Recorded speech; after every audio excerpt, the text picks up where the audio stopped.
If you need to send your puppy incubator in for repair, there's an easy way to do it to where you don't send the whole cabinet, and that way the size of the box is much smaller, and because of that your shipping charges will be reduced by more than half. So just got to get it into a small box. So we recommend getting it into a box just large enough for the inside part that you're going to send back, and not any bigger than that. So to take it apart, you remove the screws that go around the top like that. And the easiest way to do that is to put it upside down on a table. Put a towel or something on the table so you don't scratch it if you're sliding it around.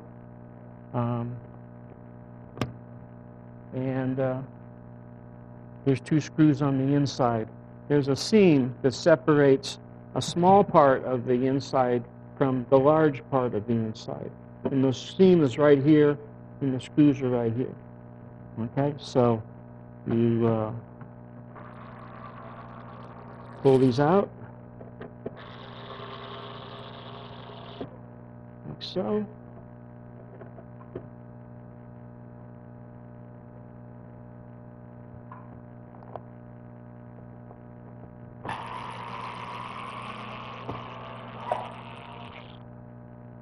And then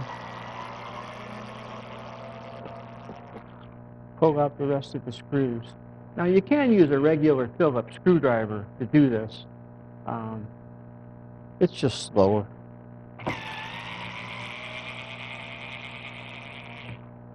And this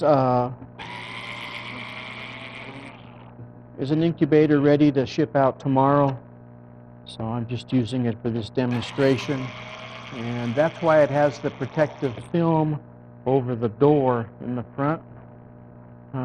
Let me make sure I'm taking off the right end.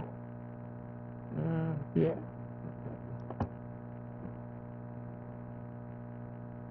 So you don't have to take out the small part. It can stay installed. And what that does is it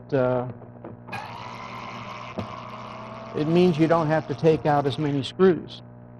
So you don't have to take out this screw and those screws.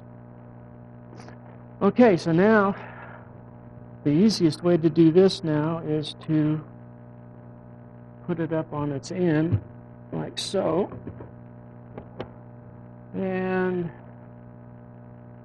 I think you can see this. See, here's the seam up at the top.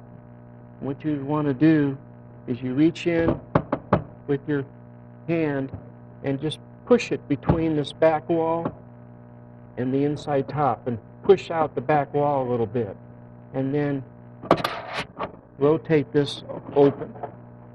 And the reason you have to push it in a little bit is because there's some switches on the back, and they stick out a little bit, and so these switches have to clear this back lip of this opening. So anyway, this is the part you send in. Now just find a box that's just a little bit bigger than this, and put it in the box and send it back to me. The smaller the box, the cheaper the shipping charges. It weighs hardly anything. It's probably, if I had to guess, 4 or 5 pounds, if that. And but it's the size of the box that will get you on these. Now to put it back together, got to get everything oriented right. You put it back in. You want to protect this knob more than anything. If this knob gets side loading or a bump, it can get damaged. So just put it in back in like that.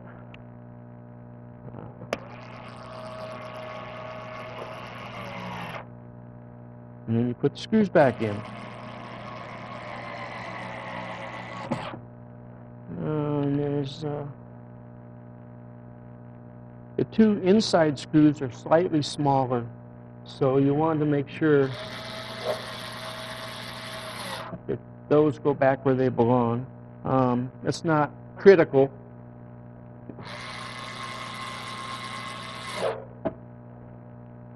But to make sure it goes back the way it came apart, that's what you need to do.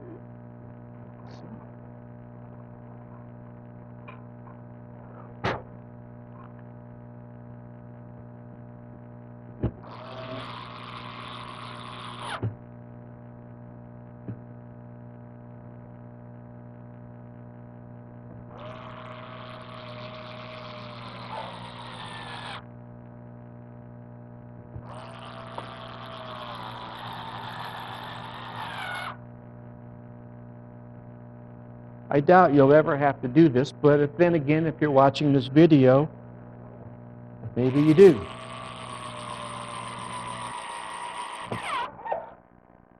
But if it's a warranty repair or just a general repair, we make every effort to get these out back to you as quickly as possible. And the prices for repairs after the warranty period are really low. Our minimum charge is $65 at this time, and it will plus whatever parts are needed.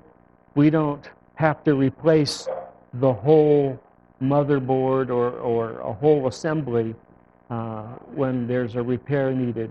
We can zero in on just the one little part on the board that needs to be repaired. So typically, if something does go bad, it's a 50-cent part, or at worst, which would be like the display, would be a $15 part, rather than spending $200 to replace a motherboard.